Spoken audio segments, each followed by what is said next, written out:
So it's a bit of a mixed bag, this session. So first we are hearing from Maxim, which is a recorded message. So he's like a ghost here. And then he can't at the same time talk from the, so I hope that he's on Zoom. He can't at the same time talk from the computer and from Zoom. So then after this is finished, we'll switch over to Zoom. And hopefully he'll be able to answer questions. And after that, we will discuss whatever was heard in this section. Guys, for not being able to come, let me just briefly highlight a few points that I think are important. First, from the observed properties of the repeater FRB and known distance, we can estimate the radiation energy density, and then the equipartition magnetic field, and the real magnetic field can be larger. And that equipartition magnetic field evaluates to about 10 to the 8 Gauss. Also, we should require that the radiation energy density is less than energy density of emitting particles. So then we can express the conditions on the internal properties, Lorentz factor and density, in terms of the observed brightness temperatures. And we can also take into account bulk Lorentz factor and anisotropy. And generally these conditions can be satisfied both in rotation and magnetically driven paradigms. Okay. An important point: from the given observed properties of the radiation, we can estimate this laser intensity parameter A, and that estimates to about almost 1 million. And in case of in vacuum, this would be the momentum in terms of MC of the transverse momentum of a particle, and that is a huge value, and that will lead to huge radiative inverse Compton and synchrotron losses, so that a loss time can be shorter than an pulse duration, and that's a problem.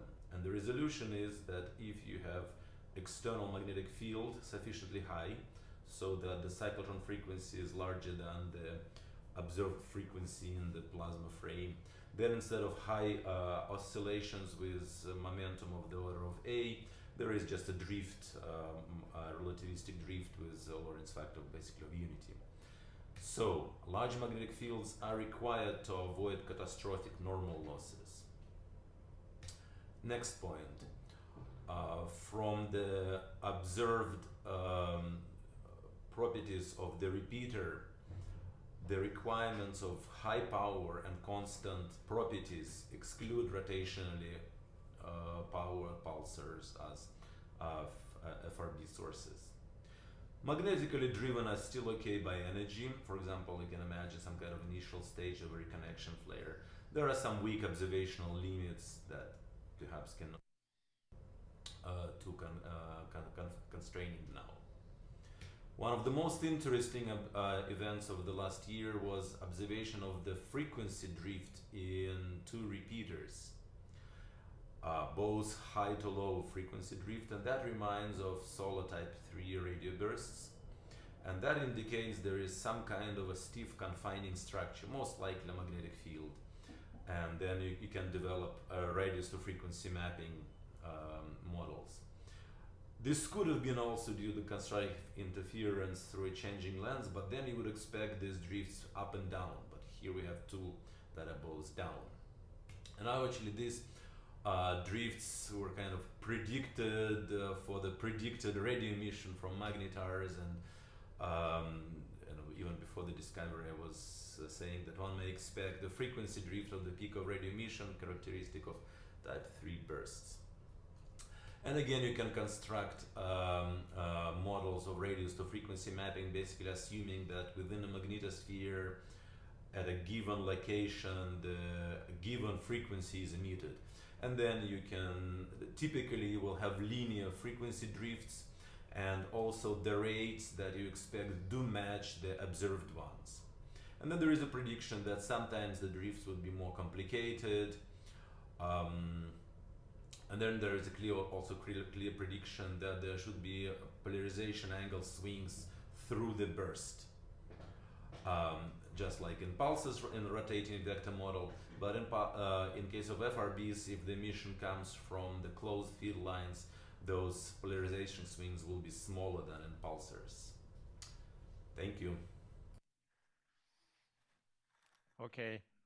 Can we switch over to Zoom now and see if Maxim is there to answer questions?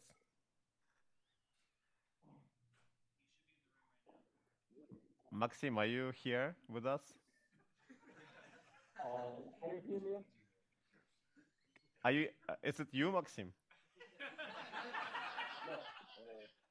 Okay. Can you hear me? We can hear you a little bit. Are there any questions? Can you hear us, actually? Yeah, very well. Okay. Are there any questions to Maxim or comments?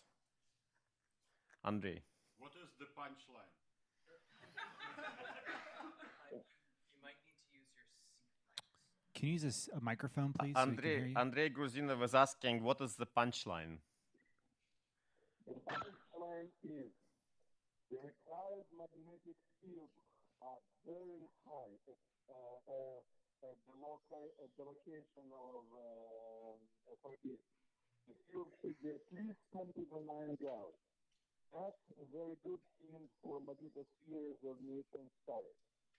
The second punchline is that narrow frequency bands are kind of expected in the plasma laser model where local plasma properties determine the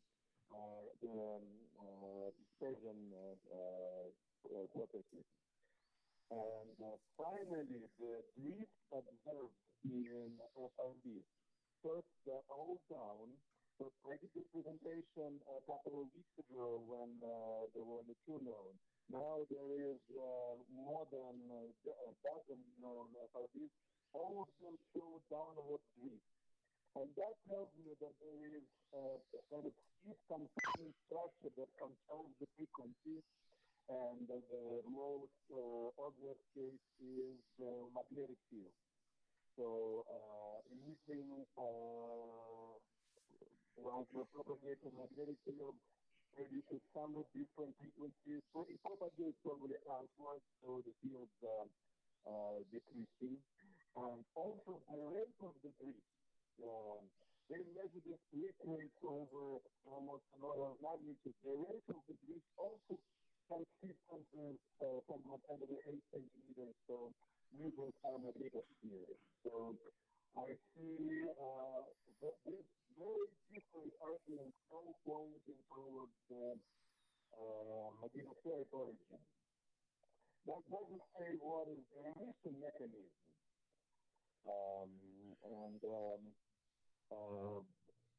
It's much more general than any particular emission mechanism, the argument that I just made. Yes. So where do you think the people who do synchrotron masers, what is the mistake that they're making, in your opinion? I don't think they make a mistake. It's just the observation of narrow frequency bands that reaching frequency. This is much better fit with, I would say, distance confining structure. So we have now 1,000 and maybe 2,000 cases where we see frequency, narrow frequency drifting down. This is a new observation over the last half a year, and I think that it's much better fit with the magnetosphere of neutron stars. And then we can imagine actually two mechanisms. One is rotationally powered and one is magnetically powered. And rotationally powered probably doesn't work. Rotationally powered like the giant power system trap. Because the power that we need for the first repeaters when we get a concept, the powers are just way too large. They will be larger than any expected spin down power. The magnifier model has its problems because if you produce this intended horizontal in radio, you would be much likely to produce 755 an optical and 750 an X-ray. But that cannot be true because 750 an X-ray haven't become radios. And we know that the rates are wrong. So in case of magnetite, there should be a mechanism that produces very quiet radio bursts without putting much energy into optical electronics, and it is challenging. Okay. We can only hear, well, maybe 50% because of the noise. The connection is very noisy. So I don't know if we are there any comments from? Ah.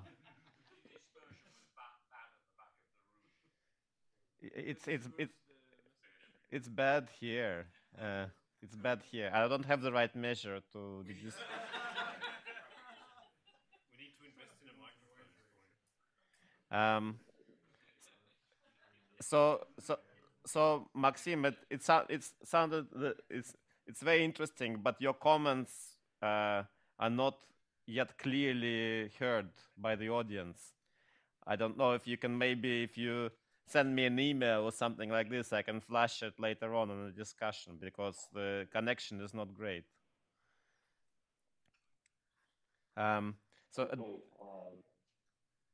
Okay, at this time, I think we should make a transition to a discussion, right? Unless there are some comments about. We have a question from the Zoom chat. It's on the screen right now.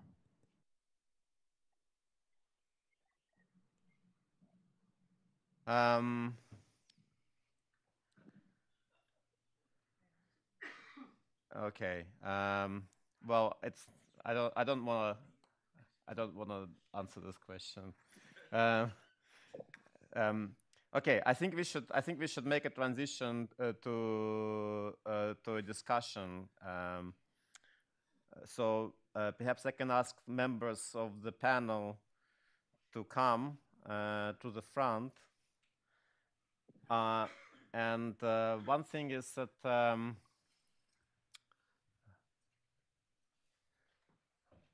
I have asked Harish to share something with us. I was hoping he would share something to do with sun, but he had like more philosophical. Is this all? You are part of the panel too.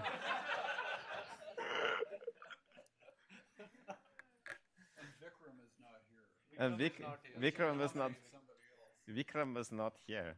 Roger, do you want to come to the front? Yuri Lubarsky. Why don't you come to the front? Yes.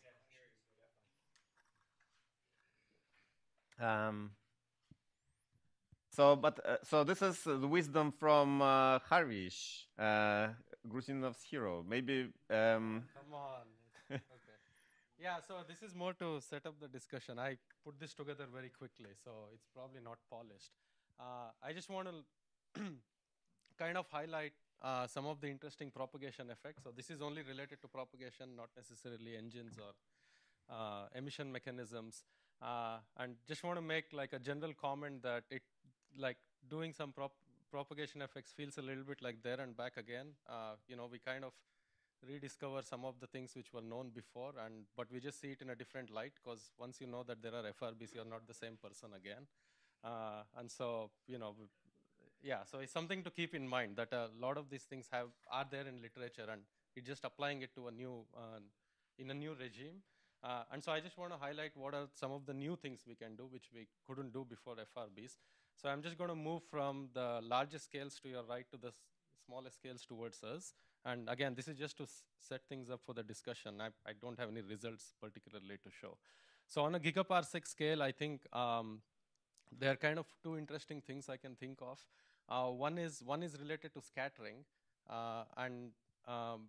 What's interesting about a gigaparsec scale is that the distance arm is so large that you only need a small angular deflection to make an enormous effect in scattering, right? So it's kind of allows us to look at the small scale structure of the circumgalactic medium and perhaps the IGM in a way we could not do that before. And there's a lot of interest in that in the CGM in particular right now, because it's kind of related to a lot of UV spectroscopy. So our initial thinking was that the CGM is, is at the virial temperature. So for the Milky Way, it's 10 to the 6 Kelvin, and you can't cool that within a Hubble time. But observationally, we know that there's a lot of neutral gas through almost every CGM sight line. And so the question is, what kind of cooling instability gives you that gas? Or how is that gas sustained? And so we are really talking about small-scale structure in the CGM. And scattering is the best tool we know to probe, sub-parsec scale structure at these distances. So it's kind of interesting that FRBs came around the same time, and so we could say something about CGM structure and what cooling instabilities are operating there. The other thing I can think of is strong lensing. And so this has to do with the amount of, let's say, cosmic matter in strong lenses. Anything of a fraction of an arc second to above has been probed already very well. So we have tight limits there. And anything of a stellar mass of order or below is known very well from microlensing in the galaxy. So I think the interesting thing there is that intermediate mass regimes, so like something like 10 to the 3 solar masses to maybe 10 to the 4, 10 to the 5 solar masses, where there's no easy way to probe it. But having an FRB gives you a very nice way to probe that mass range just from the time delays in a lens. So I think that's something where FRBs are kind of unique, and it's something which is not easy to achieve with other means. So coming closer, on a kiloparsec scale, it's the ISM of the host galaxy itself. And so I think we could do all the interesting things we did in our galaxy with pulsars in other galaxies. But I don't see anything like fundamentally different there other than what is the ISM in different types of galaxies and getting that from propagation effects. So the same things as in the Milky Way, asking the question, are other galaxies ISMs different? So it's a little bit of marginal progress, I would say, in that. So once you come to a parsec scale, at least in some models, you're getting close to the FRB, and at least in 121102, there's a persistent source.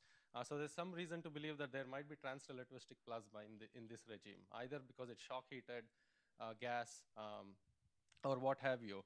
And so once you have reasonably dense, at reasonably high magnetic field, so I'm talking of tens of milligauss magnetic field, and once the plasma is transrelativistic, then Faraday rotation, you have to go to the generalization of Faraday rotation, which is conversion of all three Stokes Q, U, and V to one another. And so that can be a really nice probe of this, the central parsec around the source, where in some models at least, there's a good reason to believe the plasma is transrelativistic. I must also say that related to what Andrei spoke about, you don't need a transrelativistic plasma. You could also have a very high magnetic field. And in regions where the field is exactly perpendicular to the sight line, you could get some conversion to Stokes V. So that's a nice way to get at the field structure, radial field structure, which you couldn't do in many other cases. So that's something on. But the frequency dependence is different, right? The frequency dependence for conversion and this reversal is different from conversion and in this transrelativistic regimes. This is correct, right?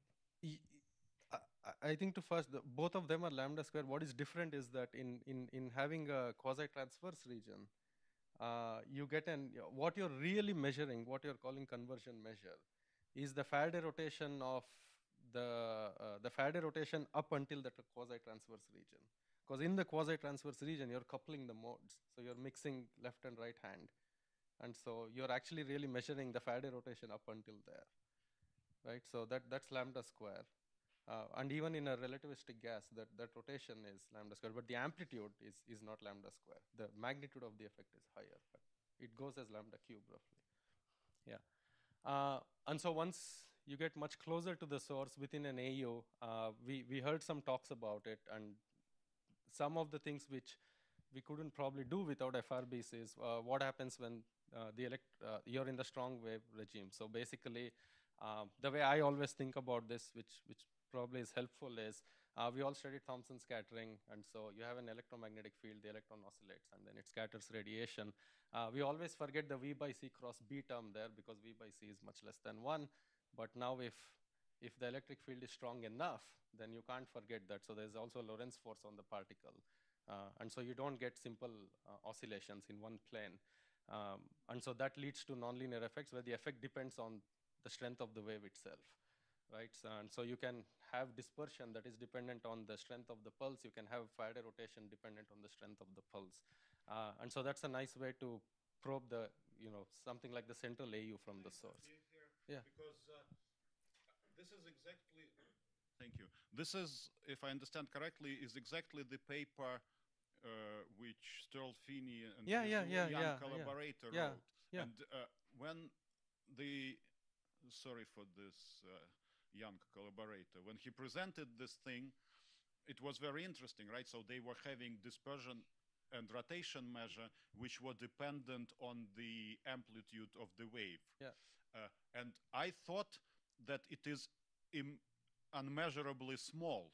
But yesterday, maybe we can ask Sterl to clarify this thing, but yesterday Sterl said that we can in fact measure the differences in the dispersion measure, which are as small as 0.001 parsec times centimeter minus 3. And when I asked, for example, Laura, she said that this is not something like that everybody knows. This is apparently some new thing. So what I would like to, maybe you can explain to us, what is the current status of this high precision measurement of the dispersion measure?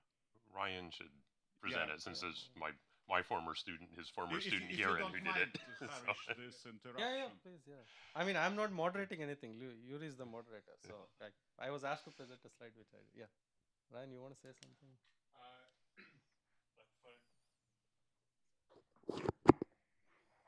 So what we can do is we can look at these very narrow pulses, and we've got a series of 4 of them.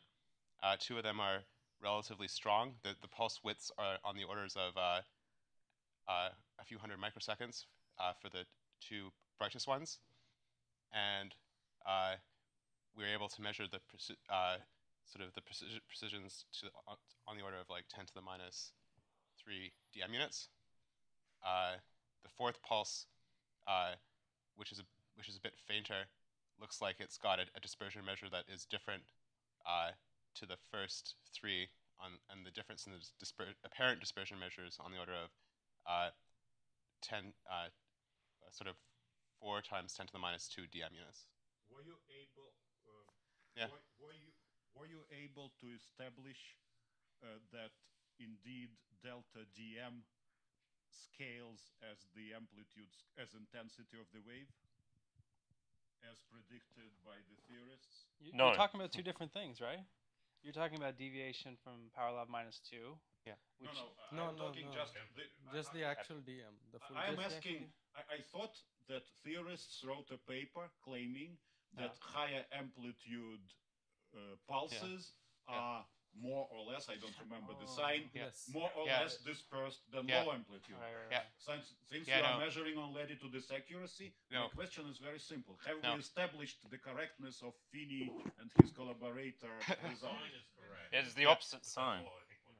Let me No, the sign was the opposite. No, the sign is correct. Yeah. The sign is correct. The dimmer one has a higher DM. That's correct. Then the sign is correct. But it turns out, I mean, you can call it fortunately or unfortunately, that the 2 brighter ones, which should have the strongest modulation, they have the same DM. It's just the dimmest one, the dimmer one, which is different. So it does not fit in the if you strictly apply, it does not fit the luminosity dependence or the amplitude dependence of DM.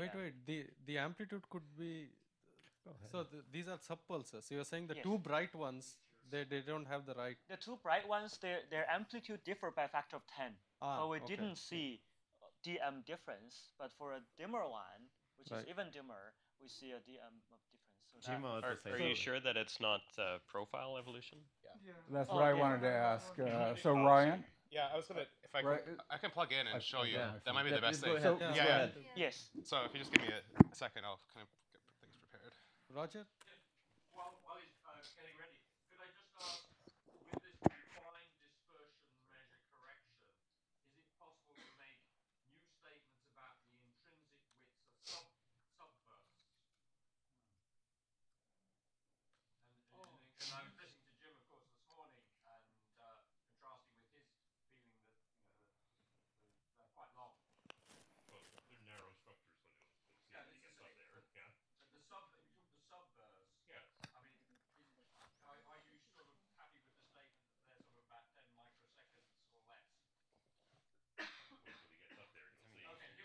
But Roger, why is it related to the dispersion measure?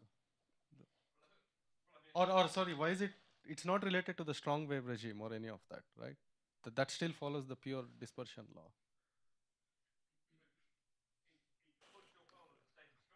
Right.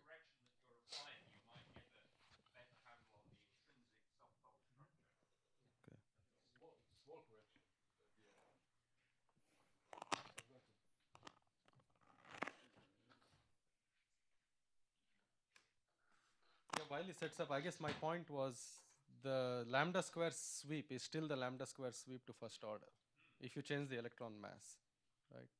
Because of a strong wave. So you would apply it as if the dm was some other value. Yeah. No, but I guess the point is that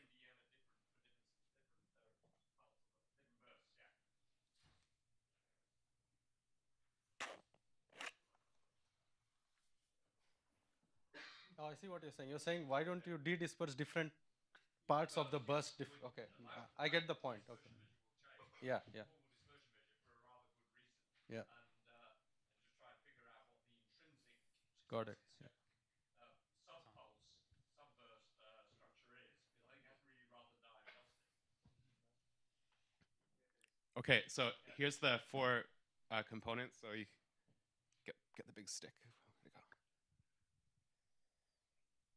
Yeah, so you can just see these are the four pulses here. This is of course the Fourier frequency averaged pulse profile. Here's now what they look like in Stokes components. So I guess, I mean, one thing to keep in mind is also they have different polarization properties as well. The fourth one is, I mean, it's very apparent in Stokes V. So it's almost, I mean, as much as you can say for such a weak component, it's, you know, 100% circularly polarized. So think about that. And here's what the profiles look like. I mean, you know, this is one of these plots you have to go and print it off on a piece of paper and look right down the edge of it. If you guys remember doing that, that technique here. But the point here is that this fourth one here, it doesn't show up. I've been working with Hiran to try to get sort of the plots to best convey this, but it definitely has a different sweep here. So Ryan, I guess the question is that one trombone unit of? Well, yeah. Well, we can measure it. It's point one. It's 0.1. Yeah. It's got the right. It's got higher. Yeah, which is what. DM is higher for lower luminosity burst. It could be a higher DM, but like as Jim says, it could also just be two pulses like this, right? That are exactly. Yeah, it's got the same sense that that repeaters have. And there's a couple of other of the bursts. Ryan, could you go back? Do you need a bigger telescope? One more. Pulse 2 was the faintest. Yeah, Pulse 2 is the faintest one. So, Roger, I think it boils down to how do you want to interpret those, as a DM or as a trombone unit that's intrinsic or for whatever reason. And I'd say we don't know. Yeah, I think just to clarify, I think the calculation that Wenbin did is correct. Yeah. The question of whether what the density surrounding the material is, whether this explains that is a totally yeah. Just to comment again, like, so if you look, for instance, at the McKeely paper, there's one burst that's 30 microseconds wide. You use that to determine the dispersion measure. Yeah. You apply that to all the other bursts. Some of them are nicely straight. A few of them, though, show a weird kind of sweep still, and it's hard to tell whether that means they have a different dispersion measure or you're not resolving the structure in the burst. Yeah, I agree. I call it apparent dispersion measure, not dispersion measure.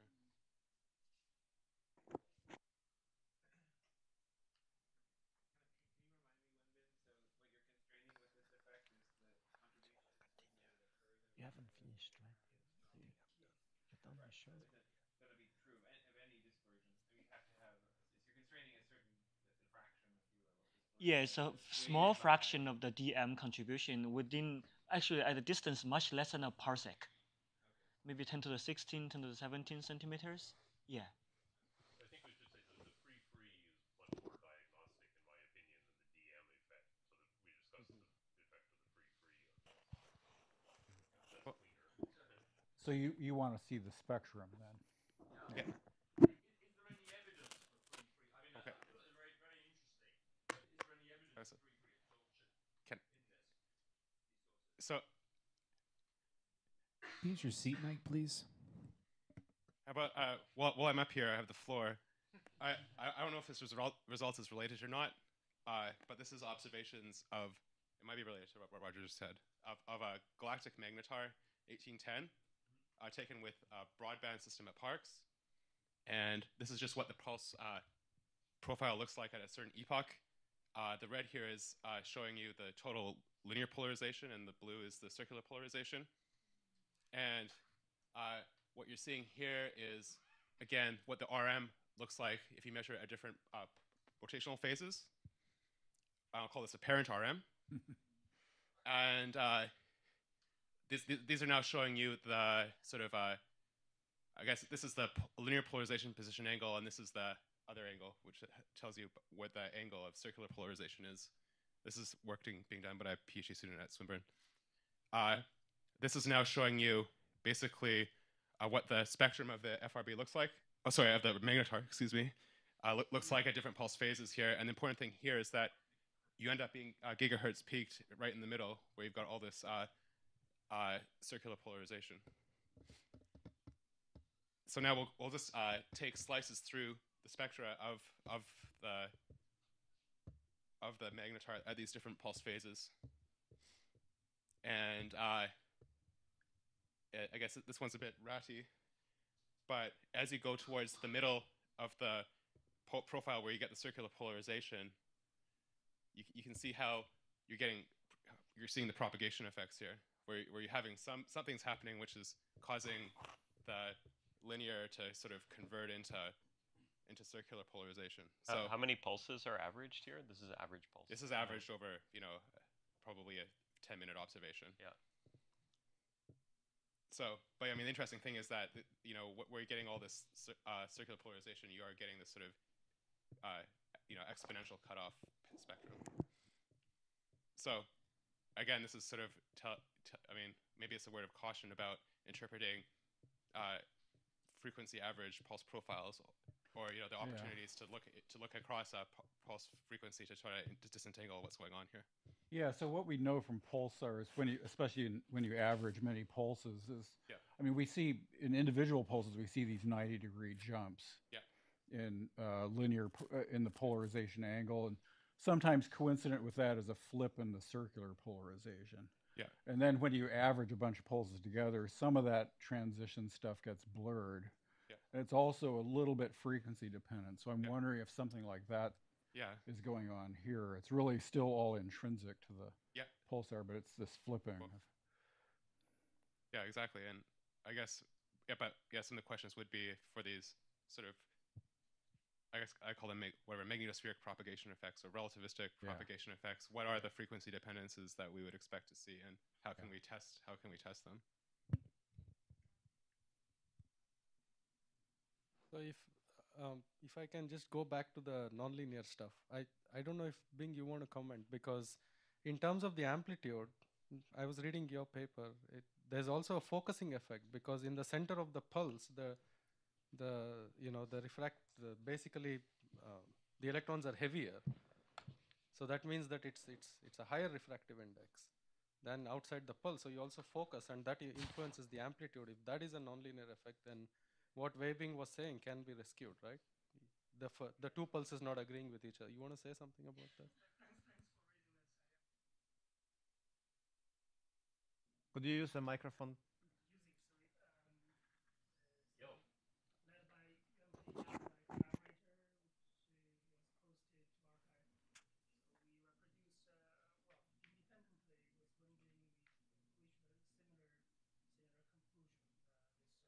conclusion. This more transparent in the strong wave zone. Can you use your seat mic, please? So, and another is a squeezing effect. Squeezing effect is actually. So Yuan Pei looked into some laser physics. So that is well known in the laser very strong wave regime.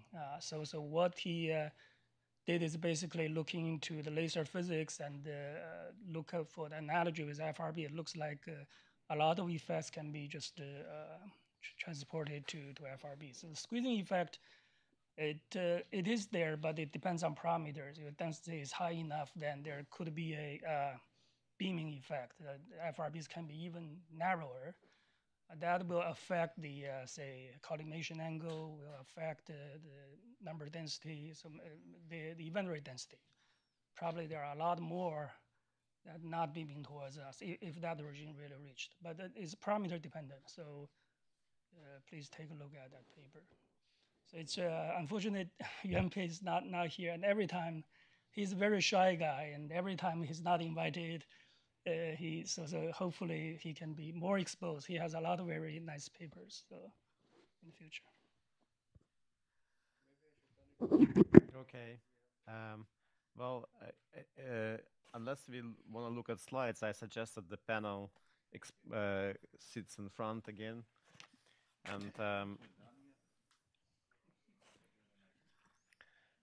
And I was wondering if the panel members have any other points that they want to make about propagation effects, polarization. Any of you have some thoughts? Not Jim? a point. I have a mic. It's not a point. It's a question that goes back to what I asked in the talk about whether the synchrotron maser in the shock or one of the shocks can amplify incident radiation. And it seems on general principles it could, because you can analyze it with Einstein A and B coefficients. So if you get spontaneous emission, you should also get absorption or negative absorption. So I'd be interested in knowing. I actually had a ins question and outs of that around the talk. So which I didn't ask, so now is a good time. The growth rates for some of the masers which were presented yesterday were like 10 to the 4, 10 to the 5, something like that. So in a millisecond, you can easily reach 20 or 100 e-foldings. So why do you need an incident radiation? You can just take a completely weak field and then grow it to... Well, no, I'm saying suppose there is incident radiation, then what happens to it? I mean, let's look at it this way. There's only one persistent source known. One wonders if there are plenty of FRBs that have no circumsource stuff around it. So that means you have to have the central engine make the burst. Now, maybe that's too extreme of a case, but I guess that distinction is important if the number of e-foldings you can get before the maser saturates is insufficient to grow the waves from the thermal background level, and you need a much bigger seed initially. I think the issue Yuri can comment as well, but I think the issue with the shocks is that the behind the shocks is this really hot plasma, which is very good at scattering waves. So if you have a central source that's trying to come out through that, even if it was sort of transparent, it kind of gets scattered by that relativistic plasma. So that's kind of why we favor the FRB coming from the forward shock as opposed to the reverse shock, because the reverse shock emission we have to go through this shocked material. Maybe Yuri can comment on that. The point is that this region, the reverse population, is very narrow. It's about 1 Larmor radius. The growth rate of this instability, in fact, smaller than Larmor period. Not much, but smaller. Therefore, the problem is that optical depth across this maser is smaller than unity. And therefore, in this case, there is no significant amplification. What is possible, because this is shock, why we see this instability. For example, this wave could be amplified. I suspect that what we see is either scattering of this wave, or all this quantum language is a bit cheating in this case, because in reality, these are classical systems. Sure. Okay. In this case, what is this instability? We have a ring, and due to this instability, inhomogeneities are formed at the ring, and they rotate and radiate. Therefore, for example, a wave propagating in this direction produces these bunches rotating. But these bunches rotate and they radiate it in all directions. This is not amplification in the same direction. But this is okay. The classical language. In this case, I think that initial radiation is of no importance. Unless it is important. In other words, if the central engine is producing bursts, radio bursts, then there may not be the situation around every FRB source that you get a synchrotron maser. I guess is what I'm wondering. If you believe it's synchrotron maser, yeah, it works at the site of the shock. Sure. No, I understand that, but I guess I'm just saying across a population of burst sources, you may not have the conditions to get a synchrotron maser, so you have to explain the burst some other way. Right. There are other mechanisms. I try to present another mechanism which is not related to synchrotron maser. But for a while, there are not so many different mechanisms. Andrei Viloborodov, I saw your hand. You already explained how, but basically, I think Jim's question was how Can you push on the mic? I did. Oh, okay. Yeah. Jim's question was whether you can amplify a seed wave, but the outcome of this amplification does not depend on the seed anyway. That's one point. It amplifies whatever it can amplify at the right frequency. And the other point is that it's not easy to eliminate the maser because it's moving with the speed of light and it's localized, like you explained. So if you have something that it's a layer which moves with almost speed of light and it's very tiny. So it's all internal business of this layer. Whatever comes out from this layer, just classical bunches that develop by themselves and they emit whatever they can emit. It's not even easy to interact with some other source. Because they are causally disconnected normally. I want to bring the discussion from the emission mechanisms, which we already had a session on, to actually propagation mechanism. In particular, I want to ask maybe the panel members or the audience members, what are the prospects of constraining magneto-ionic environment of repeating fast radio bursts from polarization measurements? Is there any new data which is going to become available? Any new theoretical work that people think should be done? It's a question to everybody.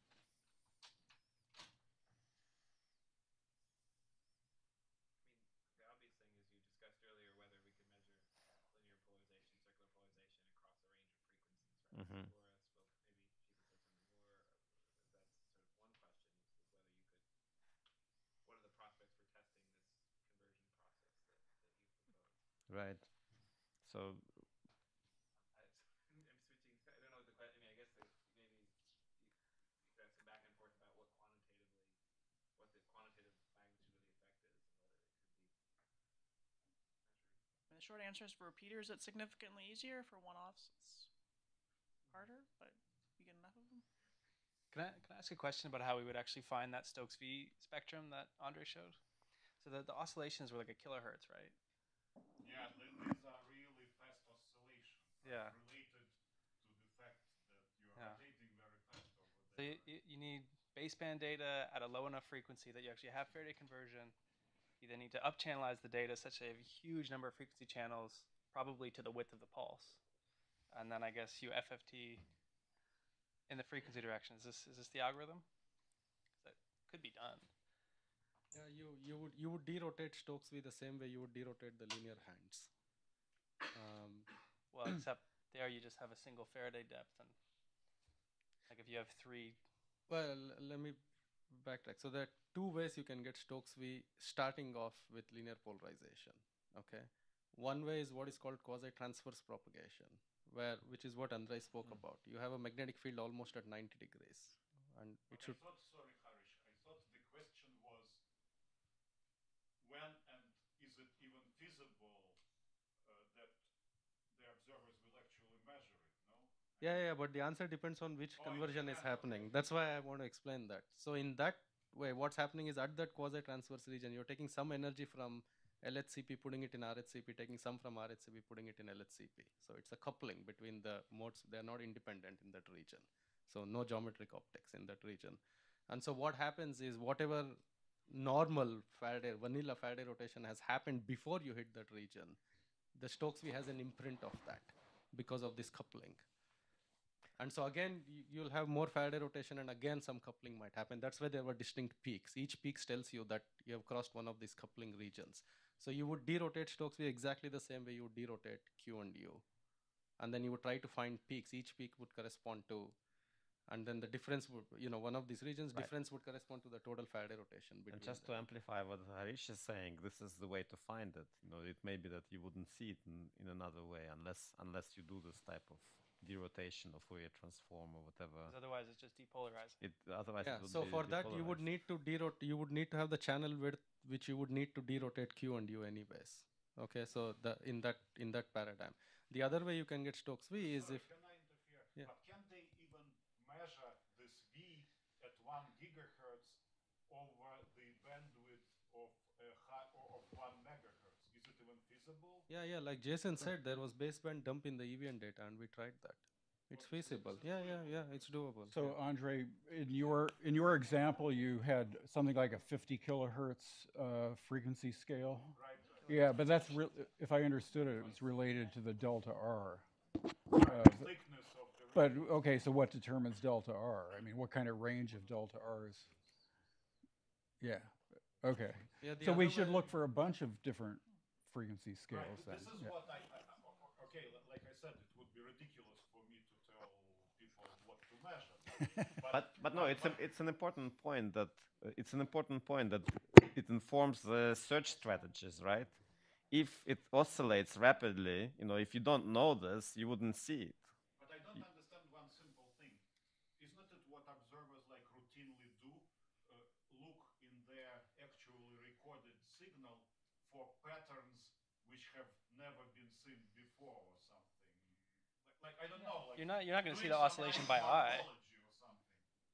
You're not going to see the oscillation by eye. You need to derotate.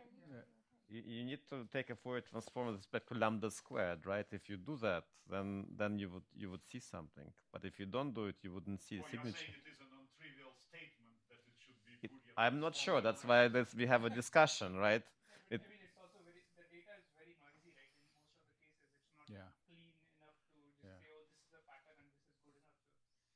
So it's signal to noise starved. You have to get it with some match filter to be able to get it out of the noise. Anyway, just finishing up. The other way you can get conversion is you don't have any of this transverse field. You don't need any of that. All you need is the plasma to be relativistic, which is doing the Faraday rotation. So once the plasma becomes relativistic, the modes are elliptical in general. And so you can convert to V.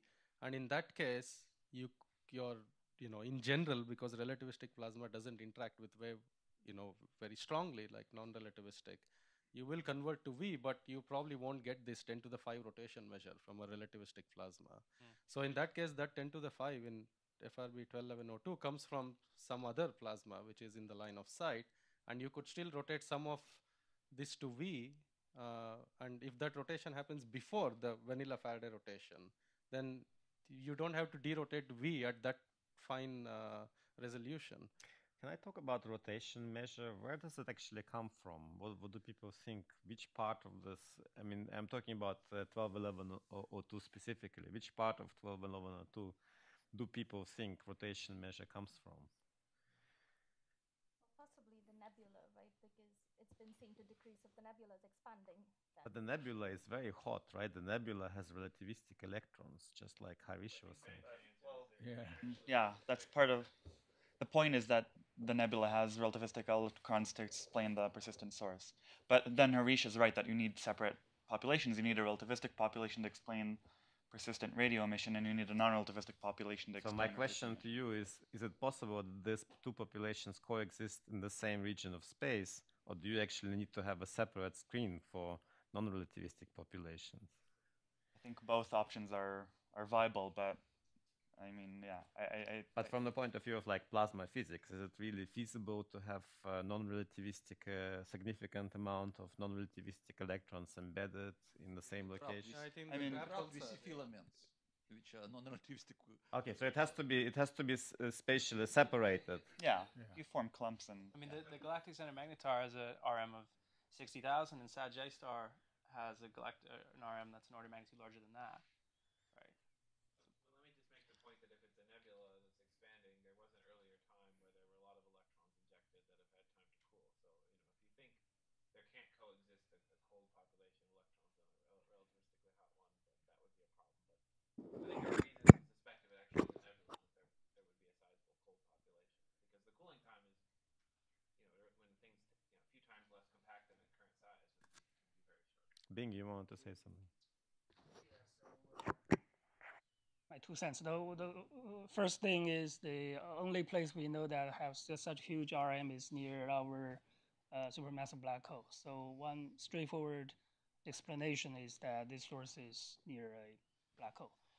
Within the magnetar scenario, as Brian and Ben have been advocating, I have been discussing with Ben, not directly to Brian yet, but I'd like to ask this question, because if you want to produce FRBs, your B field is actually in the plane, which really, to our observer, is essentially B perp instead of B parallel. So you need a very ordered B perp to produce FRBs. And then somehow you further down, you convert this huge B perp to a huge B parallel, and it's a net B parallel, because if you just randomize this B perp to B parallel, it's still you don't get a very large RM.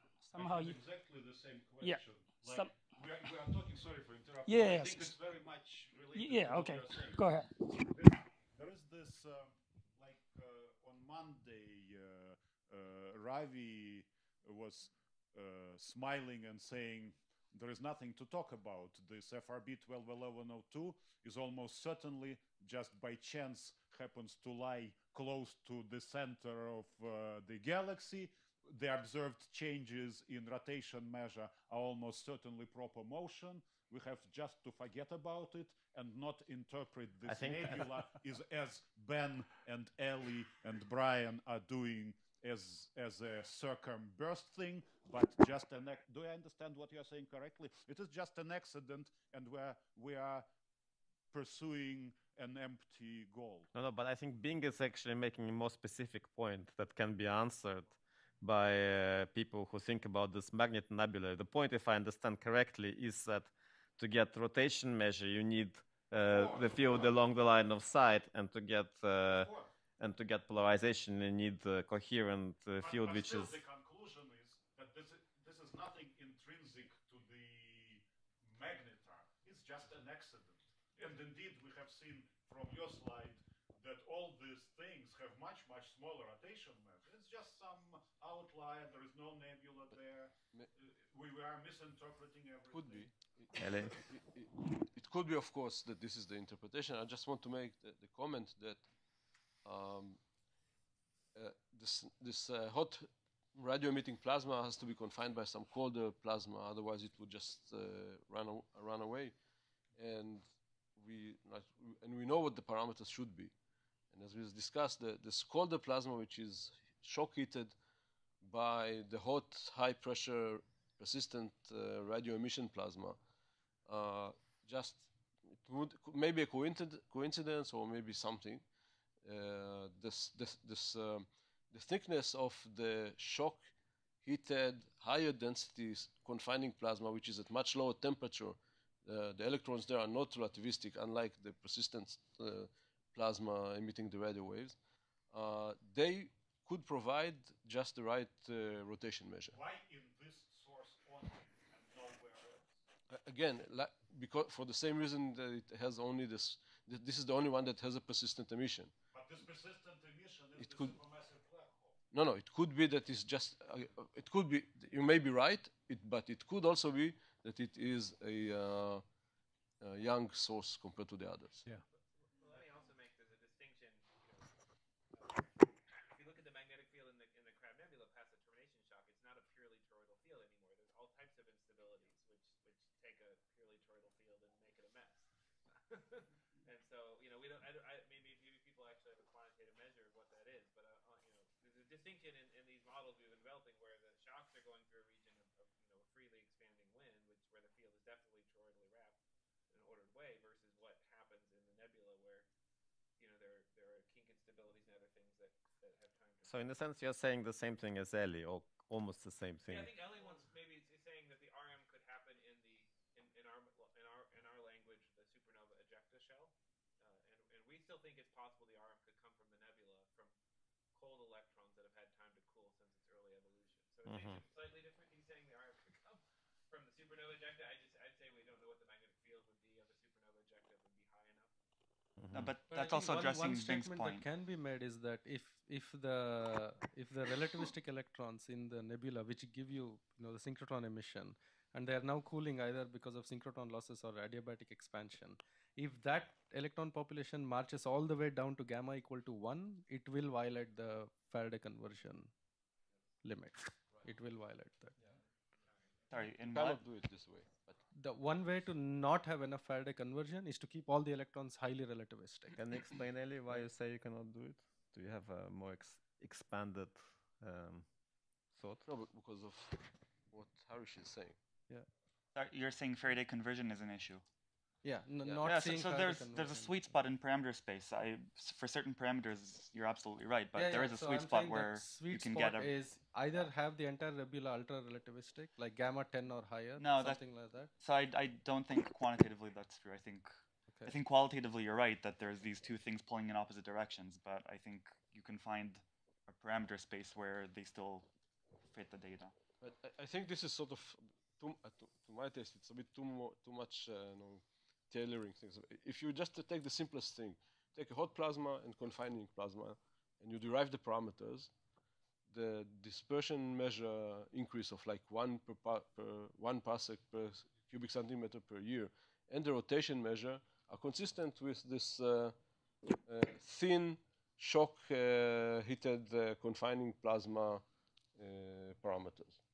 It could be real, it could not be real, but it sort of, you don't have any more free parameters. It just fits. But if it's a shell, its field should be continually diluting by flux. I don't understand how the magnetic field would stay so strong. The magnetic field is just the magnetic field also is not a free parameter.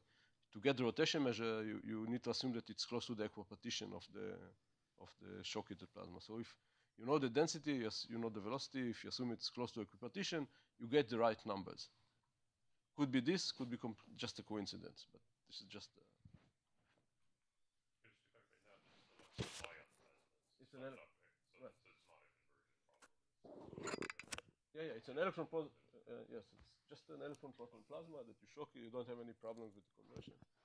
So it could all be just a coincidence, but it could be says something. Well,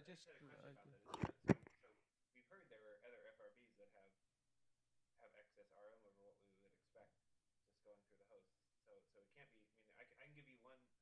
I use terminology, Vicky. I can give you one tooth fairy. If you want to start saying that a very large number of these just happen to be near supermassive black holes that otherwise have no connection to the supermassive black hole, then that gets worrisome for me. Yeah, so I wanted to get to that too. So if you look at the other FRBs, and then let's apply the same thing we did to the other ones. There's Faraday rotation, and some of them have Stokes V.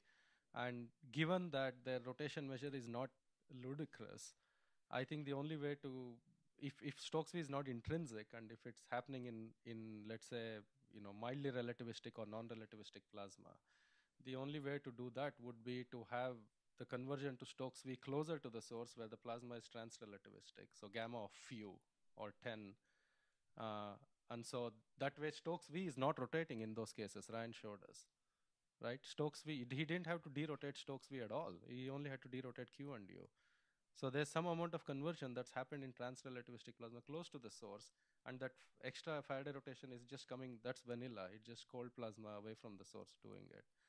I think that's what would fit it, but I'm not so sure that there's nothing intrinsic to the source which is giving that Stokes V. So I just wanted to ask, is this commonly seen in pulsars, like what Ryan showed? Bing? And another piece of information, exactly the same point, we actually looked into the RM in our galaxy for both pulsars and magnetars. And magnetars as a function of B field, as a function of age. there's essentially no evolution, and the only higher RMs are the ones closer to the black hole. Even for pulsars, when you get closer and closer, there's a slight trend that RM goes up.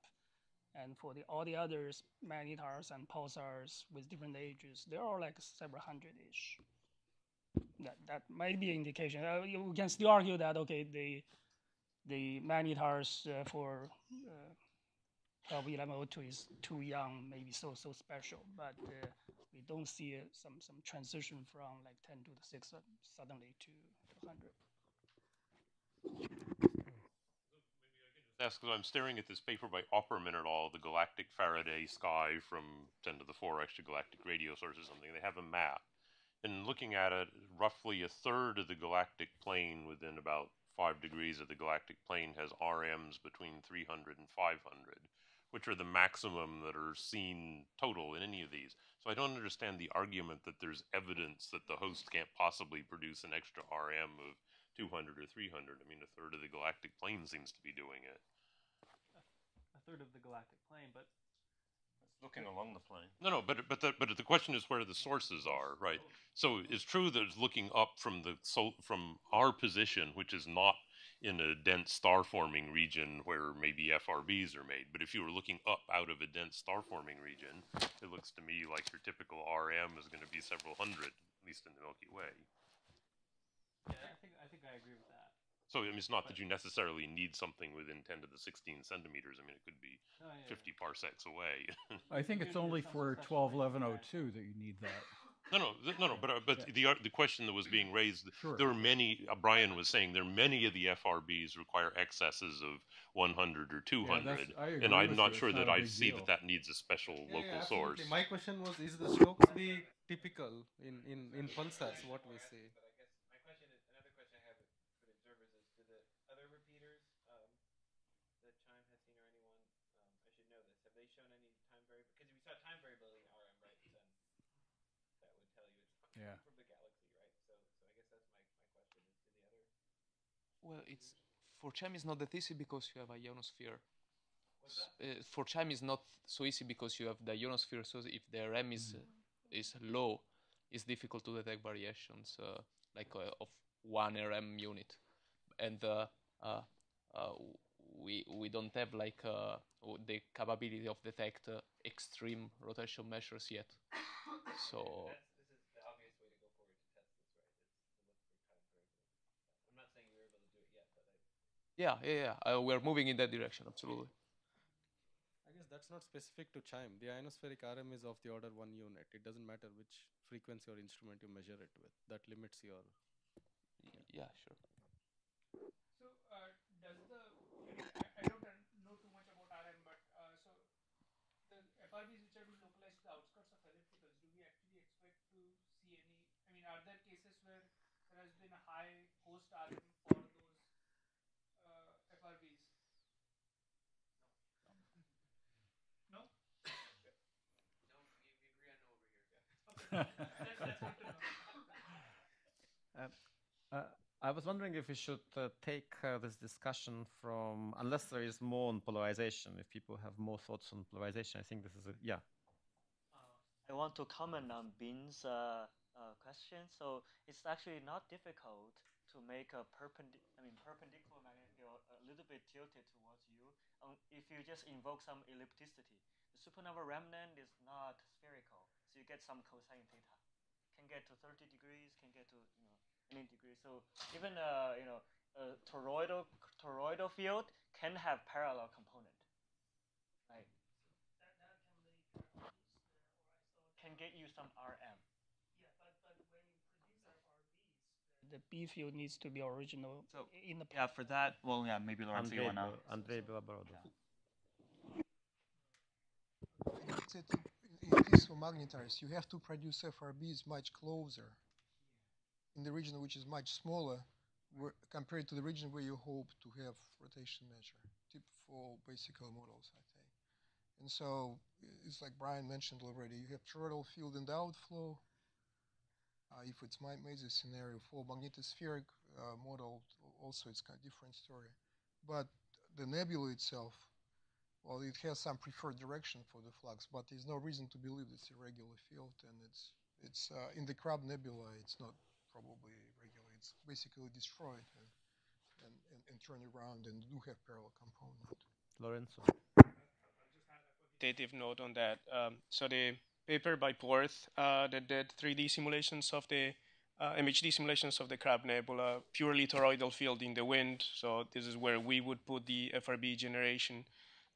You have amount of energy in the radial component in the nebula, say by eye averaged over the azimuthal component that is over a point few. So 0.2 strength in the magnetic field in the radial direction as compared to the toroidal field in the nebula. So I think that should be. And the fluctuation is of order on the nebula on the nebula size. So I think there will be line of sights where you get this component. I just want to quickly ask Ryan. So I'm still trying to figure out if there's anything worth pursuing here, or it's just not useful in terms of at least the circular polarization. So the profiles you showed me, or you showed us, is that when you saw that they were like, oh yeah, it's like pulsars, they do this all the time, in which case it's probably related to emission physics and at least, yeah. Exactly. Okay, so there's nothing strange in the Stokes-Free profiles you see. 100%, for example. Some do. Okay. So it could be related to just the intrinsic emission. Yeah, which again, but pulsars emissions produced in magnetospheres. Right. Yeah. By intrinsic, I mean it is within the magnetosphere, not in some nebula that need. So we don't need to put in any nebula there to explain any of this. Harish, what's your preference? Whatever the truth is, I don't care. I really don't care. But that's good to know. So this could all be a red herring. It's possible that it's a red herring. But it's also true that the ASCAP FRB that looks most like the repeater, a repeater is 100% linearly polarized with a flat polarization position angle.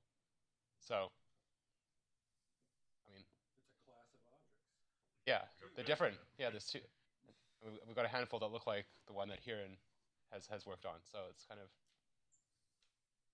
So likely red herring to do all of this, but maybe not exactly 100%.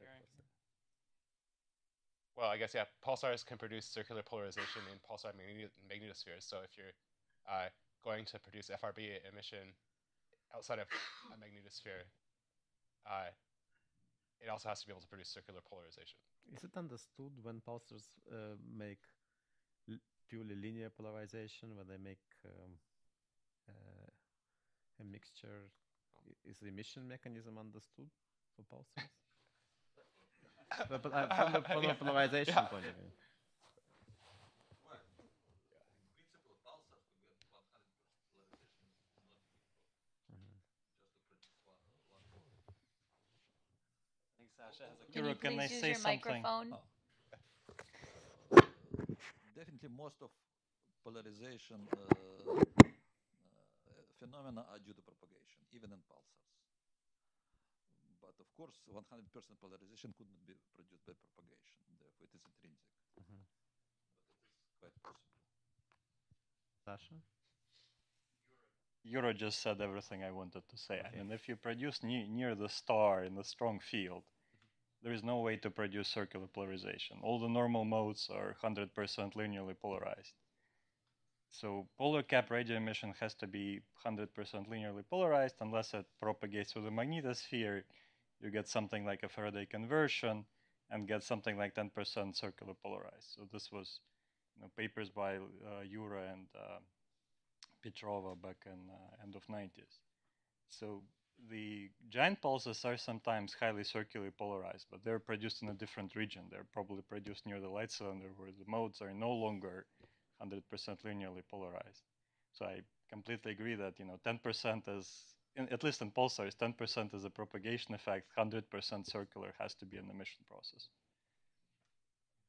But Jim said that some of them, 100% circularly polarized.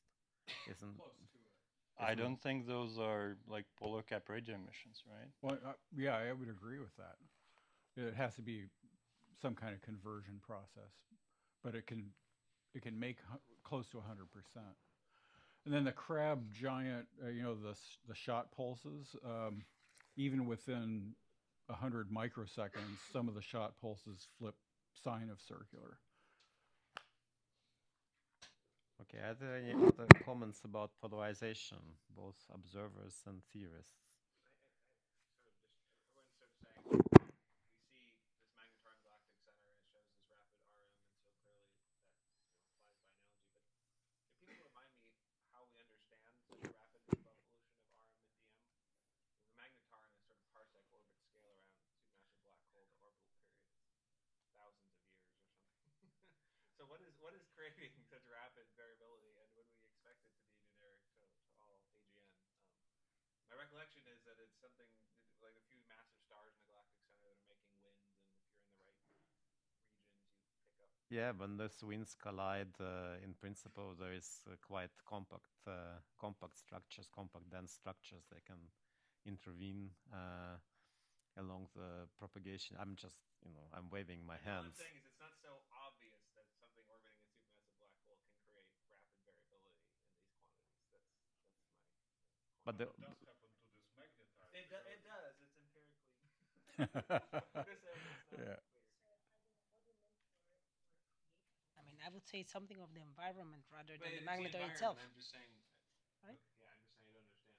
Brian is saying it's not an orbital period. This is like this is the first order natural time scale. But there are other things that happen, just like you said yourself.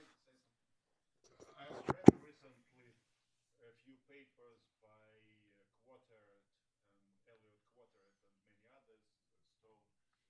They are modeling accretion onto the galactic center from windy stars, and they see, of course, lots of turbulent, highly magnetized things.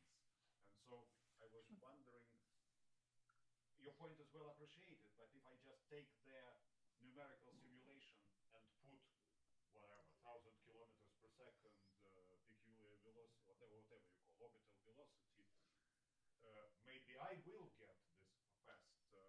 Maybe it's not obvious to me that 1,000 kilometers or whatever is not enough, given highly turbulent nature of their accretion. Well, I have to say, okay, this magnetar is not so close to the black hole. It's 0.1 parsec away from the black hole.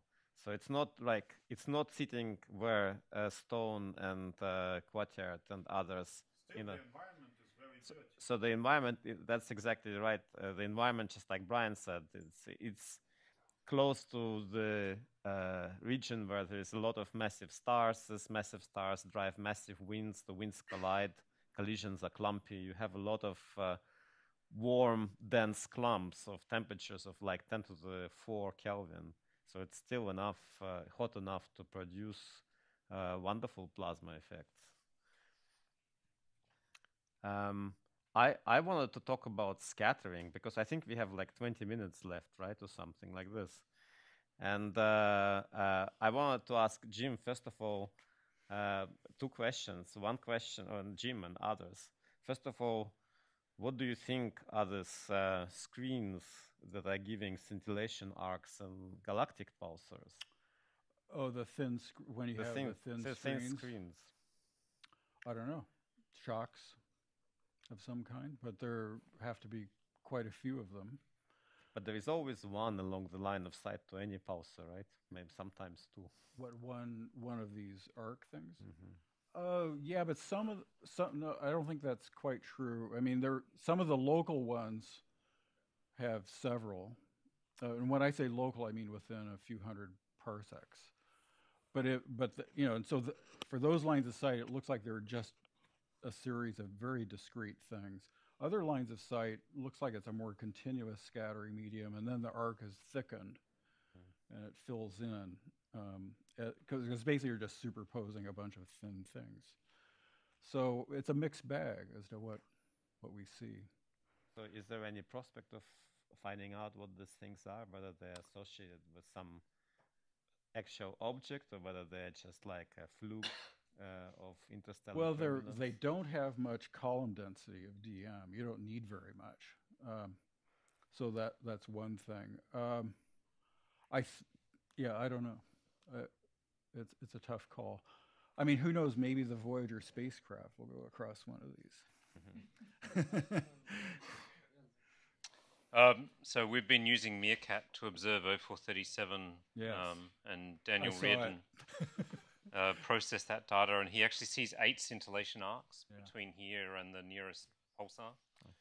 And one of them has such a low rate of curvature that it's consistent with being in the bow shock, which is about, I think, 8,000 AU or something from the pulsar. So that one's associated with the shock. Wow, that's amazing. Andrei. I was naively thinking that this screen of yours is something which gives rise to phase delays, right? Yeah, yeah. It's just a phase-changing screen. Yeah, yeah. But if you have a shock, it's not a column density. It's just a jump from n equals 1 to n equals 4. But if it's got... Would it be a good screen? Because it no, shock by itself does not produce... No, you have to have fluctuations transverse to the line of sight. So it would be a shock which is kind of a that's line... corrugated or something. Corrugated and aligned actually. Yeah, like this. Yeah. You got to have fine-scale structure. But it seems to be thin along the line of sight, to get these arcs. But I just do want to emphasize, we don't, thin arcs aren't the only things that are seen. Some of them are much thicker. Roger?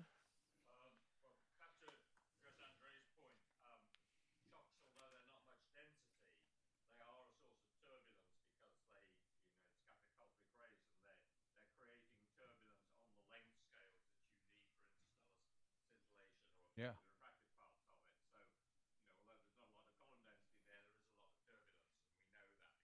Oh, it gives you not density, it gives you this, what they call C sub n. Yes, that's right. Yes, I mean, that's a good size.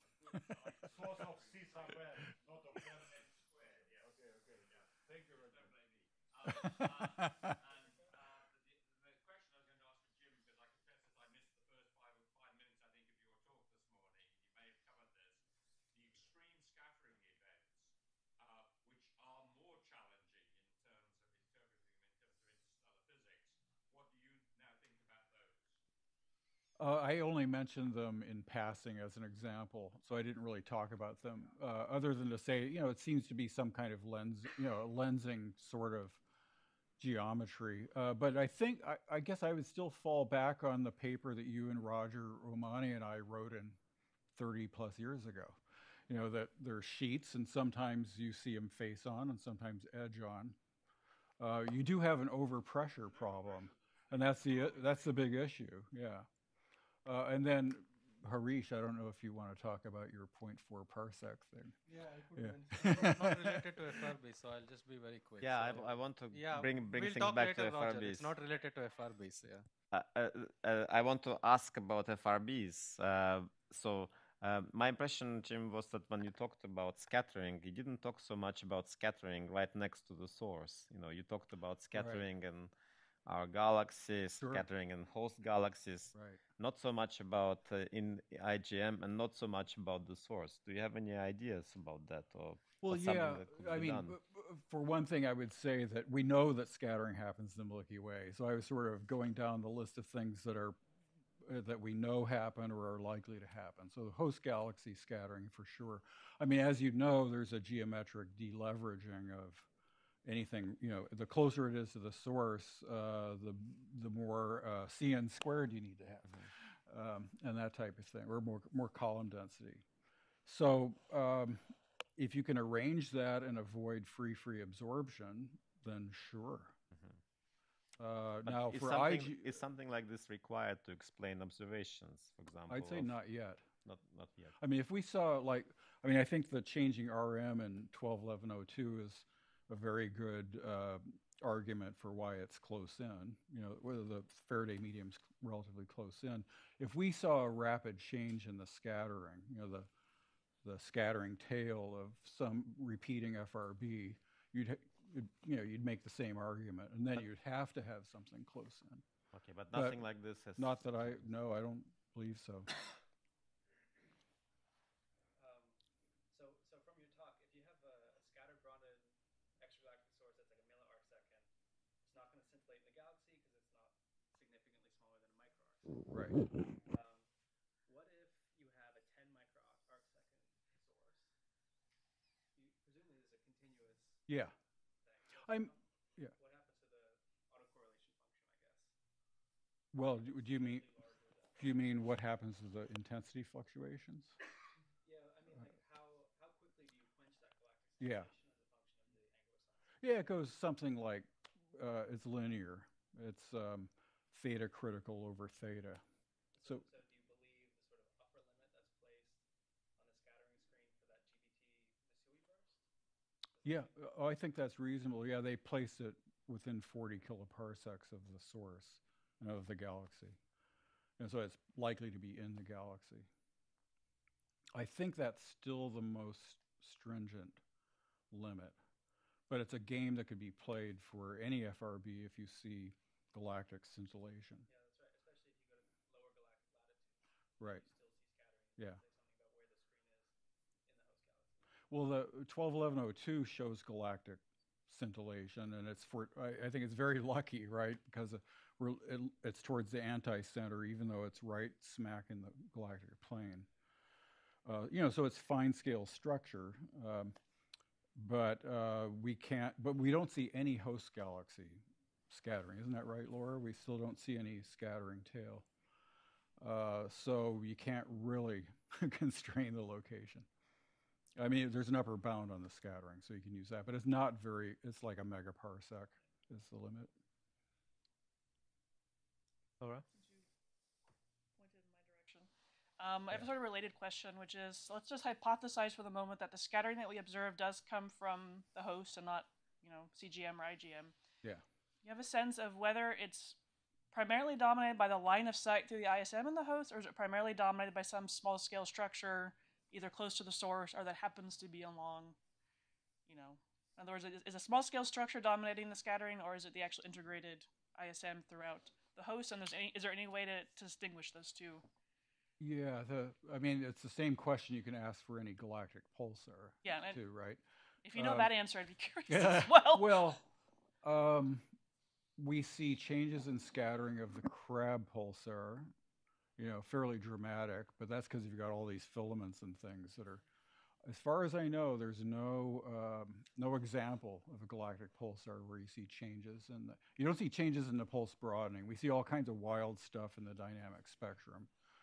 But that's sort of that's explainable, but not by having any special thing along the line of sight, typically.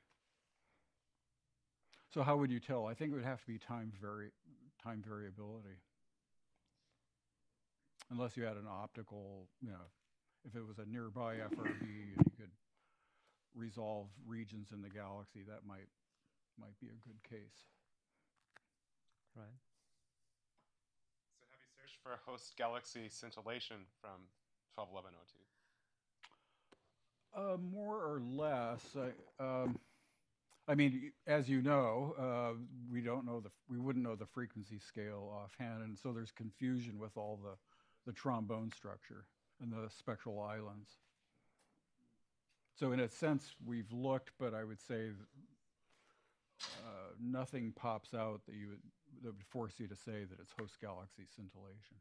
Jason? See, this is something different. Is that okay? Yeah, it's related to this. Wait a second. Oh, okay. Well, I was just going to say, so you showed the echoes for the Crab pulsar, Right. and there's a couple slow vanilla pulsars that show such echoes at LOFAR frequencies.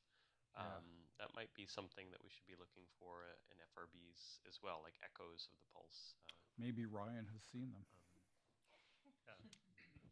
But I mean, they should have you should be able to see them as, I guess, very steep spectrum.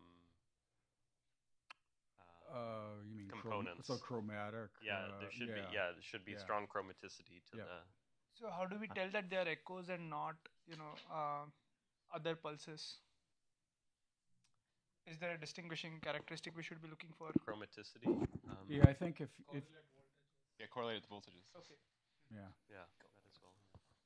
Andre, you had a point? Is it okay if I slightly change the subject, or should I wait? No, change. I wanted to ask you, this thing, so So you showed all these many rotation measures for various sources, and all of them are way below this FRB, which we talk so much about, 121102. We also had some discussion about how much of the rotation measure can be intrinsic to the host galaxy or to our galaxy. So do I understand correctly that with the exception of FRB 12 whatever, all others are consistent with having virtually zero intrinsic rotation measure? Is it a possible interpretation? Do I understand this exchange correctly? No, a lot of them do. Most of them, in fact, have RMs that are originating in the source and the progenitor. How do you know? Well, we're basically sort of subtracting the galactic foreground from No, but I mean the data. host galaxy. Can it all be due to the host galaxy of FRBs, or should it be circumburst? Oh yeah, that we don't know. We're basically ascribing everything to the host galaxy and the source itself, but I think you need. But could this source itself have virtually zero rotation measure? Potentially, Because I guess. look, we are like theorists. We are operating. Oh, there is this rotation measure 10 to 5 with lots of constraints. No, maybe this is one. So I guess, right? So the answer is yes, it can be zero. Potentially, yes, because if you look at the CHIME, if you're saying all repeaters are sort of the same sources, and then you're saying it's from the nebula could have dissipated, right? And in that case, you'd get negligible RM from the nebula, and a lot of it maybe you have H2 regions or something along the line of sight. So. Liam, you have a comment? Yeah, I think just to flesh that out and to agree with Sterl's point from before, if you have an RM of 500, it's probably in an atypical place in the ISM of the host galaxy, but there's no reason to think that RM is coming from within 10 to the 13 centimeters. You know. Or even 10 to the 17. Yeah. Or even 10, yeah. I guess so to answer your question, I think the way to test this is for the CHIME repeaters to see if there's any time variability in RM. Right? I think that's the way we have. But theoretically, it is okay to entertain the possibility that rotation measure can be as small as 10 or smaller. Yeah. Laura, you have a. Theoretically, it depends on your model. No, but I mean from the data itself, it's not forced upon us. That was what was unclear to me, and I'm glad Sterl helped clarify that. Laura, you have something? I just want to make a very brief comment, which maybe Manisha made for sort of the theory people in the audience. I think very generally, the FRB surveys that we have done up till now would have very hard time finding any rotation measure above about 10,000. The reason we could do it from the repeater is because we could go back and observe at higher frequencies. And I think even talking to the CHIME people, at the moment, they would have, given their current analyses, have a difficulty identifying rotation measures above on the order of 10,000 or maybe, up to maybe 1,000 or so. They can do it eventually, but at the moment, it's tricky. You're saying when we did not measure rotation measure, it could be 10 to 5. I'm saying, yes, when we have not measured, it could be 10 to 5. And we have many bursts for which we have never measured rotation measure because we simply don't have the polarization capabilities. That's my question. So if you measure rotation measure, that's the actual rotation, and not like it could be higher. So if it's it's an actual measure. And if in this case of it being so high not to measure it, that would depolarize the burst, and it would be unpolarized. Yeah, like Emily's FRB, which has roughly 0% linear polarization, could have an RM of 10 to the 5. So my question is, what fraction of FRBs are unpolarized by this definition? Not huge. Surprisingly small. One or two of a dozen, maybe? Yeah. 2 or 3 of a dozen? But not many. Okay, but that's it. If we think almost all these mechanisms should produce some polarization, that's interesting information. You do measure some rotation measures for some of them, right? Yeah. And they are at the hundreds. No. We've but the point is, observation is very difficult to measure 10,000. So that this jump is could be artificial. Yes, but is what I'm saying. But you do measure some. You measure some with hundreds. Yeah. So what you would be saying, okay, there's a group at hundreds and there's a group of 10 to the 5. Because 1,000 you could still measure. No. And you don't see them. No, to be completely clear, there are many that we can measure low rotation measures, and there are a few that either they are unpolarized or the rotation measure is very high, and we don't know. But if there is this population of very high, there would be sort of two groups. One which has this 100 sort of RMs, and one which has this 10,000, and you not. Yeah, and the 1,000 RM are missing. Once you approach the cutoff of your telescope, the cutoff in RM is pretty steep. Right, but then I would expect to see a range and the cutoff at the technical limit. Yeah, no, I but understand. This is not what we see. We see a lot well below and nothing between this and the limit, and then maybe there's something. At CHIME, I don't know about ASCAP, but CHIME we still don't have this full analysis. Yeah. So we're still working. I think the data that we have now is sort of this. Yeah, like the ASCAP bursts, sort of what, you know, we've measured detected polarization for all of them, and we've measured rotation measures for all of them that we can measure rotation measures for.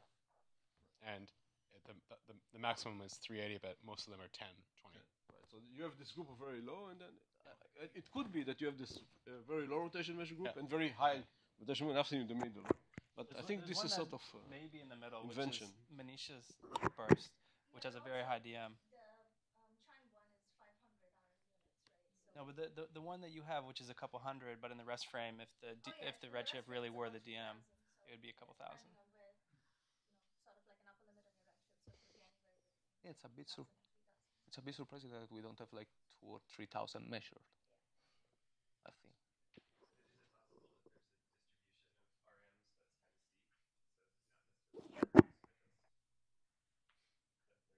That was the general point with these nebular models, is that the RM in our fiducial model is dropping as t to the minus almost 4.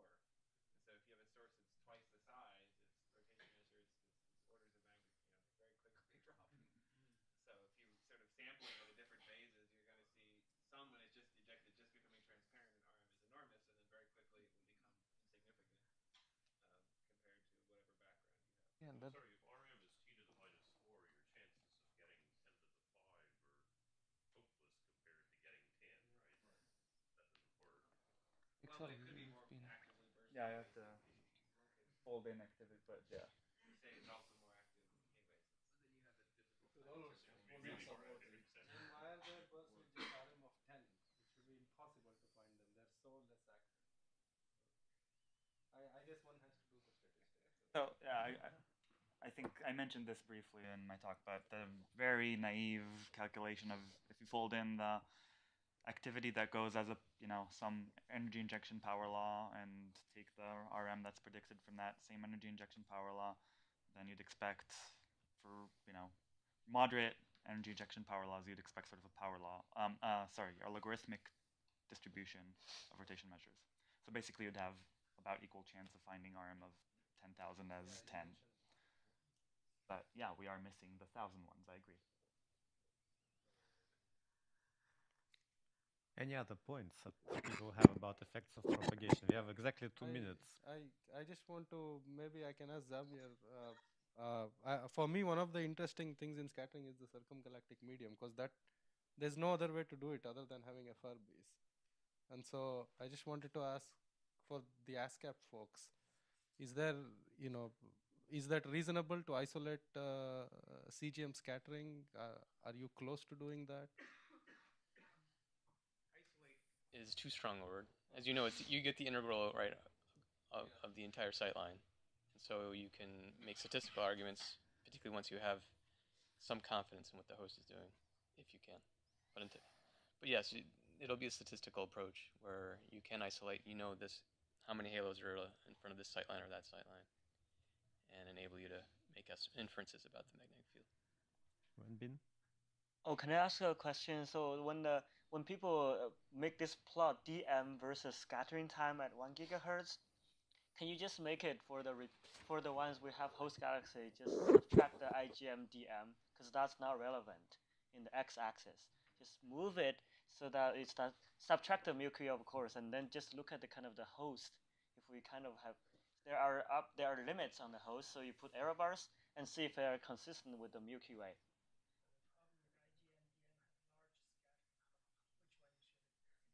I mean, you put some error bars. You put some limits, so that it goes to a lower DM side.